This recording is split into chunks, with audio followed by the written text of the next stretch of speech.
مسائل 3 ہیں۔ بنیادی مسائل۔ نمبر 1، جو لوگ بینک میں رقم جمع کرتے ہیں، یہ رقم جمع کرنا اس کی فقہی تکلیف کیا ہے؟ فقہ میں اس کو کون سا عقد کہا جاتا ہے؟ پھر جو عقد کہا جاتا ہے وہ جائز ہے یا ناجائز ہے؟ ابھی میری طرف دیکھو، کتابوں کو نہ دیکھو۔ کوشش ہم کریں گے کہ آپ لوگ یہ باتیں زبانی یاد کر لیں، کتاب میں پھر سنا رہے ہیں ہم لوگوں۔ جو لوگ بینک میں پیسہ جمع کرتے ہیں، یہ جمع کرنا اس کی فقہی تکلیف کیا ہے؟ اور جو فقہی تکلیف ہے وہ جائز ہے یا ناجائز؟ اگر ناجائز ہے تو کیوں؟ عدم جواز کی وجوہ کیا ہے؟ تو ایک مسئلہ ہمارا یہ ہوگا کہ جو بینک میں پیسہ جمع کرتے ہیں اس کی فقہی تکلیف کیا ہے، اور یہ تکلیف ہم مجوزین سے پوچھیں گے۔ اپنی طرف سے اگر ہم کوئی عقد لگائیں گے تو وہ کہیں گے ہم اس عقد کو ماننے کے لیے تیار نہیں ہیں، ہم ان سے پوچھتے ہیں کہ اس کی فقہی تکلیف کیا ہے۔ دوسرا مسئلہ یہ کہ بینک کے پاس جب پیسے جمع ہو جاتے ہیں تو بینک اس سے کاروبار کرتا ہے۔ اب کسی کاروبار کے بارے میں ایک عالم دین، ایک مفتی صاحب جواز عدم جواز کا جو فتویٰ دیتا ہے وہ کن بنیادوں پر دیتا ہے؟ وہ بنیادیں کیا ہیں؟ پھر ان بنیادوں پر ہم بینک کے کاروبار کو پرکھیں گے کہ ان بنیادوں پر بینک کا کاروبار جائز ہے یا ناجائز ہے۔ اگر ناجائز ہے تو وہ وجوہ اور بنیادیں کیا ہے؟ یہ آپ کو کلی مسئلہ آ جائے گا۔ ایک انفرادی کاروبار ہے، ایک مشترک کاروبار ہے۔ انفرادی کاروبار کے جواز عدم جواز کن بنیادوں پر مبنی ہے، اور مشترک کاروبار کا جواز عدم جواز کن بنیادوں پر مبنی ہے؟ یہ تفصیل سے آپ کے سامنے مسئلہ آ جائے گا۔ تمہارے پاس کبھی بھی کوئی تاجر آئے گا تو آپ ان کو جواب دے سکیں گے۔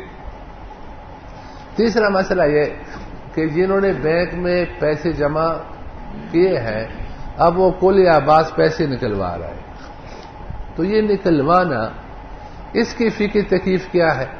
کون سا عقد ہو رہا ہے؟ پھر جو عقد ہو رہا ہے وہ جائز ہے یا ناجائز ہے؟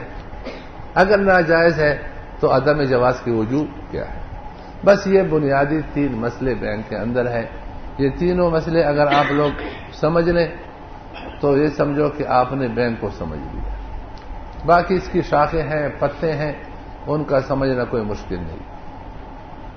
پہلا مسئلہ، جو لوگ بینک میں پیسے جمع کرتے ہیں، مجوزین حضرات فرماتے ہیں کہ یہاں 2 عقد ہو رہے ہیں، ایک عقد شرکت ہے، ایک عقد مضاربہ ہے۔ یہ جو پیسے والے افراد ہیں جن کو یہ لوگ اکاؤنٹ ہولڈرز کہتے ہیں، ان کا پیسہ آپس میں جمع ہو جاتا ہے، یہ شرکت ہے۔ کیا ہے؟ آپ لوگ جانتے ہیں، میں جلدی سے آپ کو بتاؤں کہ ایک شرکت ملک ہے، ایک شرکت عقد ہے۔ پھر شرکت عقد کی شروع میں 2 قسمیں ہیں، شرکت اموال، شرکت غیر اموال۔ پھر شرکت اموال کی 2 قسمیں ہیں، شرکت عنان اور شرکت مفاوضہ۔ شرکت مفاوضہ، شرکت عنان۔ شرکت غیر اموال کی بھی 2 قسمیں ہیں، شرکت تقبل، صناعی بھی کہتے ہیں، اور شرکت وجوہ۔ یہ شرکت عقد تجارتی شرکت کو کہتے ہیں۔ تو یہاں بینکوں میں شرکت اموال ہے۔ اچھا، شرکت مفاوضہ کے لیے ایک شرط یہ ہے کہ سب کا سرمایہ ایک جیسا ہو، چونکہ بینک میں ایک جیسا سرمایہ نہیں ہوتا، اس لیے بینک کی شرکت یہ شرکت اموال بصورت مفاوضہ نہیں ہو سکتی، اس لیے یہ شرکت اموال بصورت عنان ہے۔ سمجھ گئے؟ تو بینک کے اندر ایک عقد شرکت اموال بصورت عنان ہے جو ارباب الاموال کے آپس میں ہے۔ دوسرا عقد مضاربہ ہے، یہ ارباب الاموال سرمایہ کو جمع کر کے اس کو راس المال بنا کر بینک کے ساتھ عقد مضاربہ کرتے ہیں. کیا کرتے ہیں؟ بینک مضارب ہے اور یہ ارباب الاموال ہے، اور درمیان میں جو عقد ہے وہ عقد مضاربہ ہے. یہ حضرات فرماتے ہیں کہ یہ جو بینک ہے یہ شخص قانونی ہے اور شخص معنوی ہے، اور یہ عبد معزون فی التجارہ کے حکم میں ہے. عبد معزون، عبد منا غلام، وہ غلام جس کو مالک تجارت کی اجازت دے. تو اس کے اندر انہوں نے شخص حقیقی کی صفات کو مانا ہے، شخص حقیقی کی صفات کو. تو یہ شخص قانونی، عبد معزون فی التجارہ، فرضی شخص یہ مضارب ہے، اور پیسہ والے ارباب الاموال. سمجھ گئے؟ تو کتنے عقد ہو گئے؟ 2. ایک عقد شرکت ہے، ایک عقد. آپ ملا سنائیں. صفحہ نمبر 36 نکال دیں.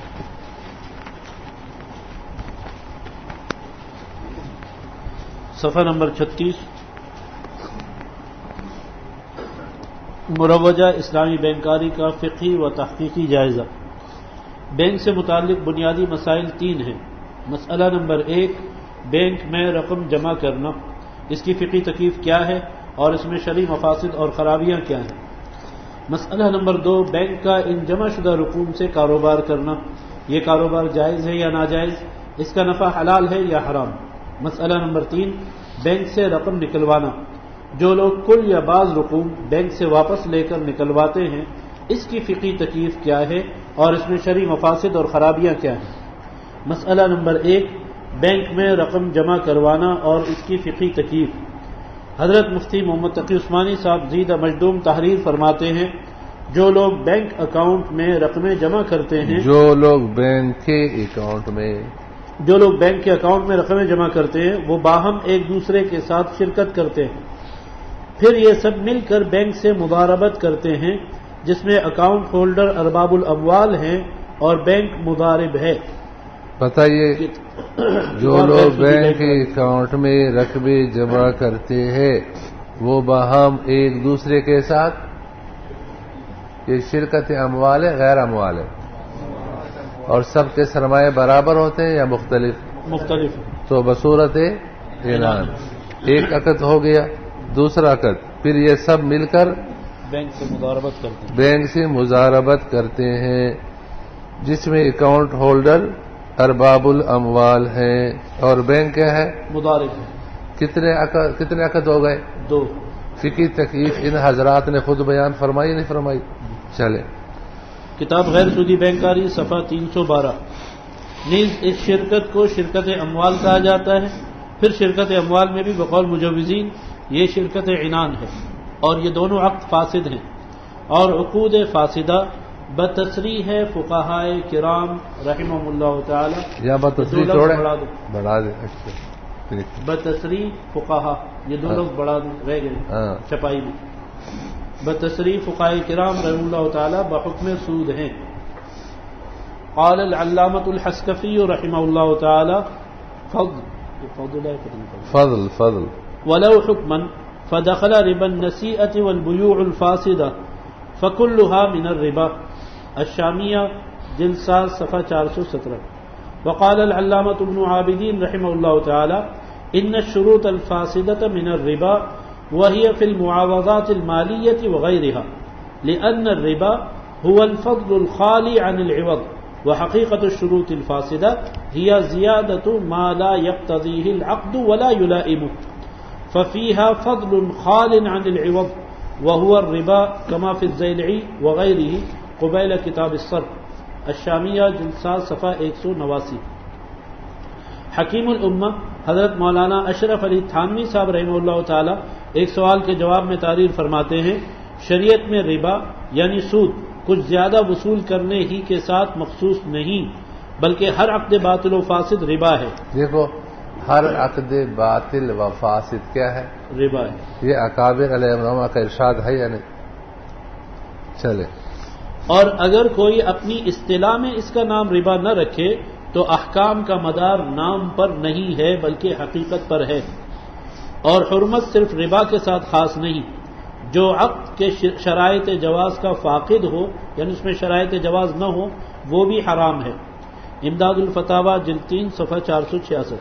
یہ جو آپ کے ہاتھ میں کتاب ہے اس میں 6 وجوہ سے عقد مضاربہ کا فساد ثابت کیا گیا ہے اور 6 وجوہ سے عقد شرکت کا فساد بھی ثابت کیا گیا ہے، لیکن ان وجوہ سے قبل یہ مفتی مطیع اللہ صرف اللہ جزائے خیر عطا فرمائیں، یہ احباب کے ساتھ باس مباحثہ میں بڑا فائدہ ہو جاتا ہے۔ ایک دفعہ انہوں نے فون کیا کہ اسلام آباد میں میزان بینک کا کوئی سیمینار کروا رہے ہیں تو وہاں اس کا مالک بھی آئے گا، میزان بینک کا مالک بھی۔ تو میں نے کہا میزان بینک کا ایک مالک کہاں سے بنا؟ انہوں نے تھوڑی سی یہ بات ان سے ہوئی تو ایک بہت بڑی بات سامنے آئی، وہ بات پہلے آپ حضرات کو میں سمجھاؤں، لیکن ہم خارجی ایک مثال، یہ ان کا نام ہے رضوان، کیا نام ہے؟ رضوان احمد۔ اس کا نام کیا ہے؟ رضوان احمد۔ رضوان احمد نے 10 لاکھ سرمایہ سے کپڑے کی ایک دکان کھولی اور اس کا نام رکھا، کیا نام رکھا ملا؟ رضوان کلاتھ ہاؤس۔ رضوان کلاتھ ہاؤس اس کا نام رکھا۔ اب اس رضوان کلاتھ ہاؤس کاروبار کا مالک ایک ہے یا 2 ہے یا 4 ہے؟ ایک ہے۔ ان کو کاروبار بڑھانے کے لیے سرمایہ کی ضرورت تھی، انہوں نے مفتی امان اللہ صاحب سے 5 لاکھ روپے لے کر ان کو شریک کیا۔ جب ان کو شریک کر لیا، اب یہ رضوان کلاتھ ہاؤس کے مالک ایک ہے یا 2؟ 2 ہیں۔ آپ کا نام کیا ہے؟ مولانا عمار اللہ۔ ان کو بھی اس کاروبار کے فوائد معلوم ہو گئے تو یہ بھی مثلا 20 لاکھ روپے لے کر آئے کہ ملا ہم کو بھی شریک کر لو۔ انہوں نے کہا بہت اچھی بات ہے، ان سے پیسے لیے، ان کو بھی شریک کر گیا۔ اب اس کاروبار کے مالک کتنے ہو گئے؟ 3 ہو گئے۔ یہ حویلیاں سے آیا ہوا ہے مولانا احمد فراز صاحب، ان کو بھی کاروبار کے فوائد کا علم ہوا تو یہ بھی 10-15 لاکھ روپے لے کر آئے کہ مجھے بھی۔ اب اس کے مالک کتنے ہو گئے؟ 4۔ کتنے ہو گئے؟ 1 2 3 4۔ رضوان کلاتھ ہاؤس کے مالک کتنے ہو گئے؟ 4۔ اب شریعت کا قانون یہ ہے کہ اگر چاروں کام کر رہے ہیں مساوی تو پھر ہر ایک کو سرمایہ کے مطابق نفع ملے گا۔ اگر کام کرنے والا ایک ہے جس کو شریک عمیل کہتے ہیں تو اس کے لیے نفع میں شرح زیادہ مقرر کرنا جائز ہے، سرمایہ سے زیادہ نفع مقرر کرنا جائز ہے، لیکن یہ تو شریعت کا قانون ہے۔ یہ لوگ شریعت کے قانون پر اگر نہ چلیں، جیسے بینک والے نہیں چل رہے، تو یہ جو شریک عمیل ہے مثلا صرف رضوان ہے اور یہ اپنے عمل کی اجرت علیحدہ لے رہا ہے۔ کیا لے رہا ہے؟ اجرت۔ جب اجرت اس نے لے لی تو اب یہ بھی شریک غیر عمیل کے درجے میں آ گیا، اور جب کوئی شریک عمل نہ کرتا ہو تو اس وقت پھر ہر شریک کو سرمایہ کے تناسب سے نفع ملے گا۔ ٹھیک ہے؟ اب اس رضوان نے اپنے عمل کی اجرت علیحدہ لے لی، اب شریعت کہہ رہی ہے کہ اب جتنا نفع ہوگا ہر ایک کو نفع اس کے سرمایہ کے مطابق پورا کا پورا ملے گا، یہ شریعت ہے۔ لیکن یہ رضوان کہہ رہے ہیں کہ نہیں، ایسا نہیں ہوگا۔ کیسے ہوگا؟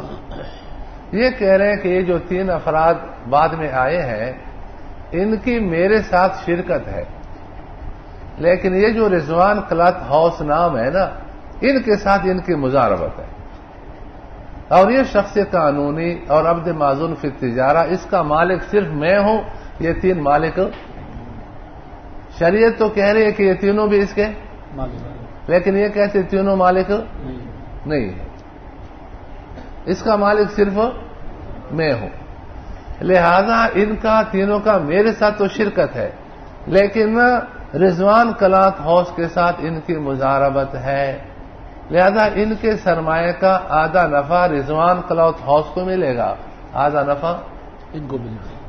پھر یہ رضوان کلاتھ ہاؤس کو جو نفع ملا ہے یہ کہاں جائے گا؟ کہتے ہیں یہ میرا غلام بھی میرا، تو اس کا نفع بھی میرا۔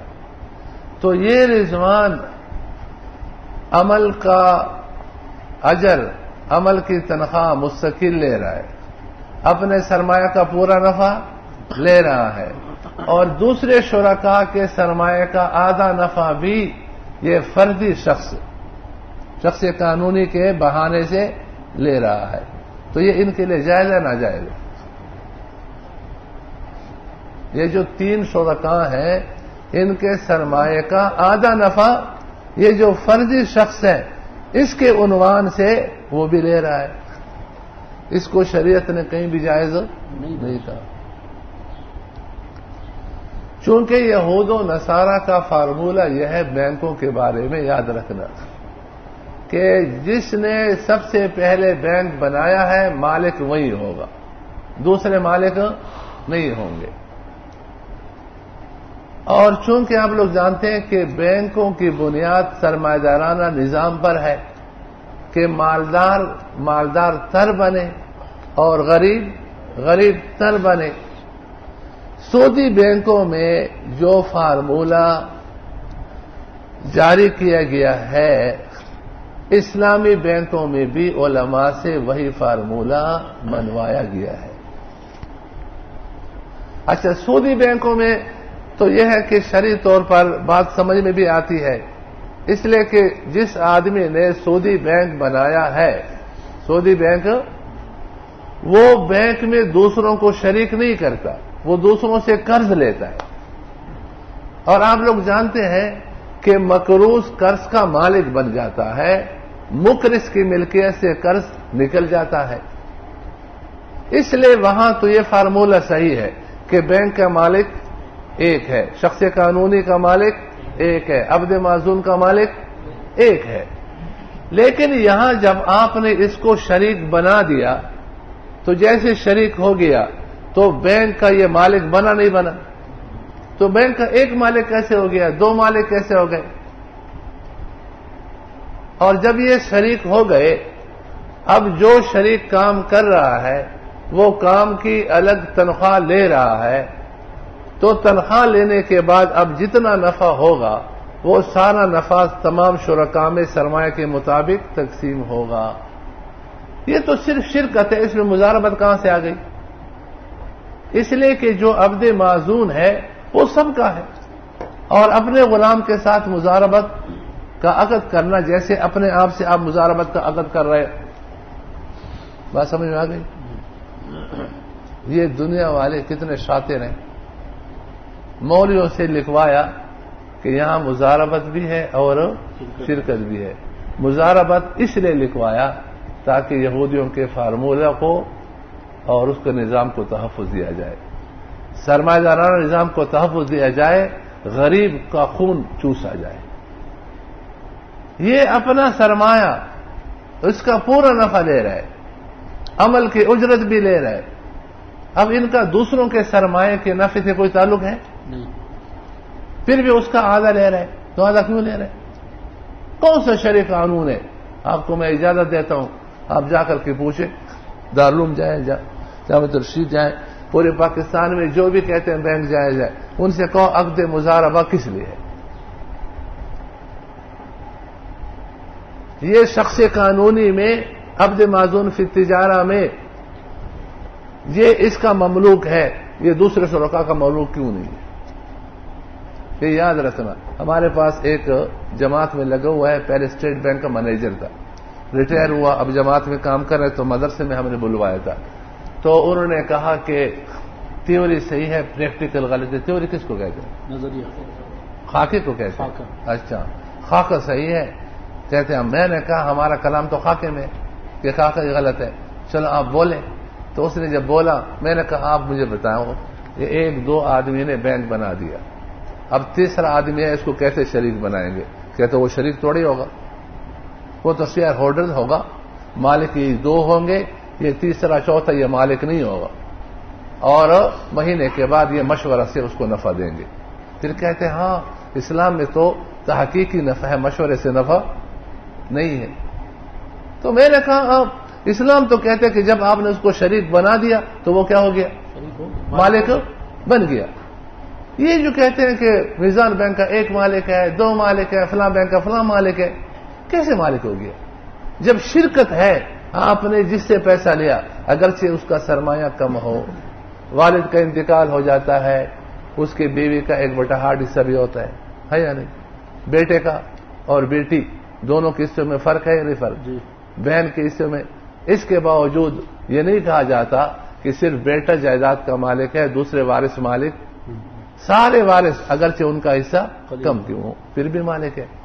تو یہاں پر بینک کا مالک ایک کیسے ہے؟ بات سمجھ میں آ گئی؟ یہ یہودیوں کا جو فارمولہ ہے، سرمایہ دار نظام کا جو اصول ہے کہ ہم نے غریبوں کو ذبح کرنا ہے، تو اسلامی بینکوں میں بھی غریبوں کو ذبح کیا جا رہا ہے۔ آپ کو کل تک دعوت ہے، آپ کتابیں دیکھ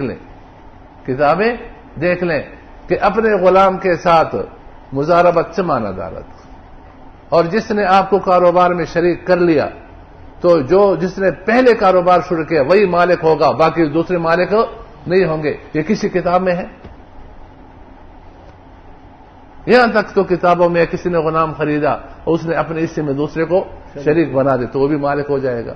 قربانی کے لیے کسی نے جانور خریدا، پورا جانور، لیکن نیت تھی کہ میں دوسروں کو بھی بناؤں گا حصہ دار، پھر ایک کو ایک حصہ بیچا تو وہ مالک نہیں ہوگا، وہ بھی مالک ہے، اس لیے کہ ملکیت کے بغیر قربانی ہوتی ہے اگر وہ مالک نہیں بنتا۔ یہ کس کتاب میں ہے، کس مذہب میں ہے؟ آپ خارج میں کسی عامی سے بھی کہو کہ پیسے مجھے دو، لیکن آپ مالک نہیں ہوں گے، شریک ہوں گے، مالک نہیں ہوں گے، وہ کہتے ہیں عجیب آدمی ہے، کاروبار سے مجھے پیسے لے رہے ہو۔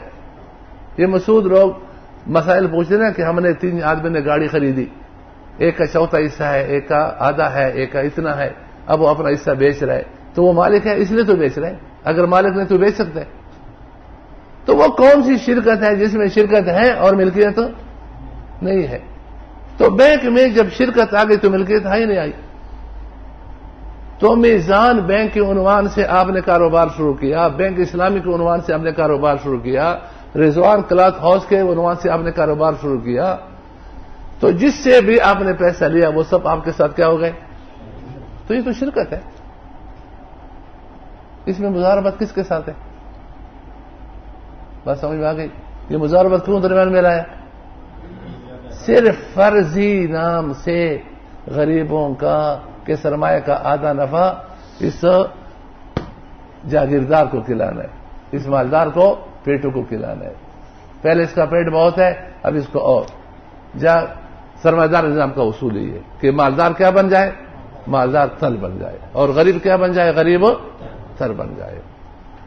یہ جو تحقیق ہوئی ہے اس میں بنیاد ماشاءاللہ مولانا مطیع اللہ صاحب ہے کہ اس نے تھوڑی سی بات کی تو ایک دریا، حالانکہ پہلے ہماری کتاب میں یہ مسئلہ تھا نہیں، اب بھی ہم نے آخر میں اس کو لکھا ہے۔ کون سا صفحہ ہے؟ 111 نکال کر کے پڑھیں، صفحہ نمبر 111 نکال لیں۔ او بھائی یہاں پر 2 عقد ہے، میں کہہ رہا ہوں شرکت و مزاربت ہے، یا خود مجوزین نے لکھا ہے؟ خود مجوزین۔ سمجھ گئے؟ آپ ان سے پوچھیں کیا مزاربت کا کیا، کس سے مزاربت ہے؟ کس نے مزاربت کی ہے؟ اپنے غلام سے کوئی مزاربت کرتا ہے؟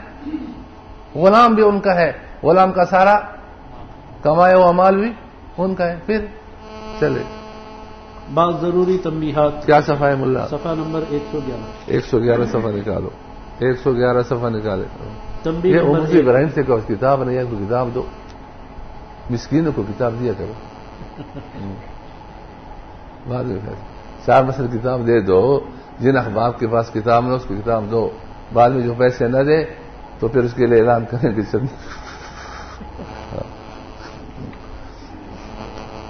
چلے پڑھیں۔ تنبیہ نمبر 1، ہمارے متبادل میں شخص قانونی کا تصور درج ذیل وجوہ سے نہیں۔ مفتی حمید الجان سے رحمہ اللہ فرمایا کرتے تھے کہ مضاربت یہ عقود میں سے ایک عقد ہے، اور عقد کی صحت کے لیے ضروری ہے کہ متعاقدین ذی روح ہوں، ذی عقل ہوں۔ اگر ذی روح ذی عقل نہیں ہے تو یہ عقد صحیح تو کہتے ہیں شخص قانونی میں تو عقل ہی نہیں ہے، نہ جان ہے، ایک فردی شخص ہے، تو یہ مضارب کیسے بنے؟ پھر اس کے ہاتھ پاؤں نہیں، کل کام کیسے کرے؟ مضاربت کے لیے تو کام بھی ضروری ہے، تو کام کیسے کرے گا؟ تو کہتے ہیں اولن تو عقد کے لیے ذی روح ہونا ضروری ہے۔ وہ حضرات تو یہ فرماتے تھے، یہ ہم نے کہا چلو ہم نے اس کو ذی روح بھی مان لیا، ذی عقل بھی مان لیا کہ بڑا عقل مند ہے، سمجھدار آدمی ہے، اور اس کا عقد بھی کیا ہے؟ صحیح ہے، پھر بھی تمہاری مضاربت صحیح نہیں ہے۔ چلے یہ اس تحریر سے پہلے وہ متبادل کی تحریر ہے، تو اس لیے یہ لکھا ہوا ہے ہمارے متبادل میں۔ جی نمبر 1، نفس الامر اور واقع میں ہمارے نزدیک بھی دوسرے مقتدر علماء علماء کرام رحمۃ اللہ تعالی کی تحقیق کے مطابق دلائل قاطعہ کے پیش نظر اس کا تصور باطل ہے، اگرچہ اس کتاب میں ہم نے ارخاء عنان کے طور پر اس کو تسلیم کر کے ان کے معاملات کے فساد اور بطلان کو ثابت کیا ہے۔ نمبر 2، شخص قانونی کے تصور سے بعض یہ کتاب ہے موٹی کتاب، یہ اس کے اندر شخص قانونی کے تصور پر ان حضرات نے جو دلائل پیش کیے ہیں اس کے جوابات اس میں موجود ہیں۔ اب یہ دوروں میں تو بہت مختصر بات ہم پیش کرتے ہیں نا، اس لیے علماء علم کا جذبہ شوق رکھیں اور علمی کتابیں دے کر کریں۔ یہ فیس بک سے توبہ کرو، فیس بک پہ اپنے اوقات کو ضائع نہ کرو۔ ہمارے حضرت مفتی رشید احمد صلی اللہ علیہ وسلم فرمایا کرتے تھے کہ وقت سے قیمتی کوئی اور چیز نہیں ہے، اس لیے اپنے اوقات کی قیمت پہچانے۔ ہم ان خرافات کے لیے اللہ نے نہیں پیدا کیا، آپ کو اللہ تعالی نے علم دیا ہے، فیس بک کے لیے نہیں ہے، نہ سانپوں کے لڑانے کے لیے ہے۔ مولوی سانپ پہ لڑاتا ہے، موبائل کال کر کے سانپ کہتے ہیں وہاں جیت گیا، مولوی جیت گیا،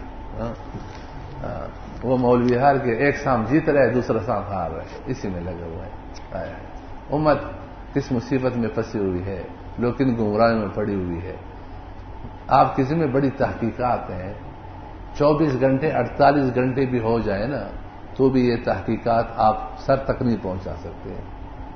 آج تک بھی ہمارے پاس اتنے تحقیقی مسائل پڑے ہوئے ہیں کہ ہمارے پاس سفر میں بھی موقع ملتا ہے تو ہم اسی پر بحث کرتے ہیں، وقت نہیں ہمارے پاس۔ ابھی جائیں گے تو وقت نکال کر کے کچھ مسائل ایسے ہوتے جو گھنٹوں ان کو لے چاہیے، تو گھنٹے دے کر کے پھر شاید وہ حل ہو جائیں۔ اس لیے آپ کے اوقات قیمتی ہیں، ان فضولیات میں اوقات نہ لگائیں۔ یہ راستہ آپ کو ملے گا تو پھر یہ 4 مسئلے ہیں، ہر مسئلے پر یہ تفصیلی کتاب ایک ایک کتاب آئی ہوئی ہے، اس لیے اپنے اوقات کو اسی میں لگائیں۔ اللہ کے قانون کو سوچیں گے، غور کریں گے، اللہ کے ہاں تمہارا مقام بڑھتا چلا جائے گا۔ اللہ توفیق عطا فرمائے۔ چلے شخص قانونی کے تصور سے بعض شرکاء پر ظلم ہے کہ ان کے سرمایہ کا آدھا نفع ایک فرضی تصور کی بنیاد پر ان سے لے کر دوسرے بعض ان شرکاء کو دیا جاتا ہے جو سرمایہ دارانہ نظام کے ماحول کے پروردہ اور پوری انسانیت کی دولت پر قبضہ کرنے کے خواہاں ہیں۔ اس کی عبارت ہونی چاہیے۔ چلو آگے پڑھیں۔ دارالعلوم کے ایک مفتی صاحب نے خود لکھا ہے کہ یہ جو اسلامی بینکاری نظام ہے نا، یہ عوام کے فلاح بہبود کے لیے نہیں ہے۔ آپ تو سمجھ رہے کہ بڑے احسان کیے ہیں لوگوں پر تاکہ لوگوں کو فائدہ پہنچ جائے۔ جب علماء نے حضرت شیخ سلم اللہ خان سے رحمۃ اللہ علیہ کے زیر صدارت اتفاقی طور پر پنجاب کے بڑے بڑے اور بلوچستان کے بڑے مفتیان اور اس طرح سندھ کے بڑے مفتیان کرام نے فتویٰ دے دیا کہ یہ ناجائز ہے، تو پھر حضرت مفتی عاشق الہی بلند شہری رحمۃ اللہ کا نام سنا ہوگا، دارالعلوم والوں کے استاد بھی ہیں، ان کے ایک صاحبزادے ہیں مولانا عبدالرحمان کوثر صاحب، انہوں نے ایک تفصیلی خط لکھا کہ جب اتنے مفتیان کرام نے تمہارے اس نظام کو رد کر دیا اور اس کو حرام فرما رہے ہیں تو آپ پیچھے ہو جائیں۔ اب آپ لوگوں کو اس پر ڈٹنے کی ضرورت نہیں ہے۔ اکابر کا طریقہ یہی رہا ہے کہ جب ان کے نظام کو جید علماء رد کر دیتے تھے تو انہوں نے کہا ٹھیک ہے، اگرچہ ہم اس کو مباح کہتے ہیں لیکن جو دوسرے حرام کہہ دیتے ہیں تو بھی احتیاط اسی میں ہے کہ اس کو چھوڑیں۔ اس خط کا جواب حضرت مفتی محمود اشرف صاحب رحمۃ اللہ برکاتہ دارالعلوم کے بڑے مفتیوں میں سے ہے، ان کے ذمہ لگایا ہے کہ آپ اس کا جواب دیں۔ پورا خط تو ہمارے پاس کراچی میں پڑا ہوا ہے، کسی کو کہے تو مل جائے گا۔ اس کا ایک اقتباس ہم نے یہاں پر نقل کیا ہے کہ جنہوں نے لکھا ہے کہ یہ بینک رفائی ادارے نہیں ہیں، عوام کے فلاح بہبود، اس کا ہم تو یہ سمجھ رہے تھے کہ عوام کی خیرخواہی کے لیے یہ ادارے بنائے گئے ہیں۔ پڑھیں حضرت مولانا یہ صرف آپ لوگ سنیں۔ جی صفحہ بتا رہا ہوں، یہ ہماری جو کتاب غیر سودی بینکاری اس میں نہیں ہے۔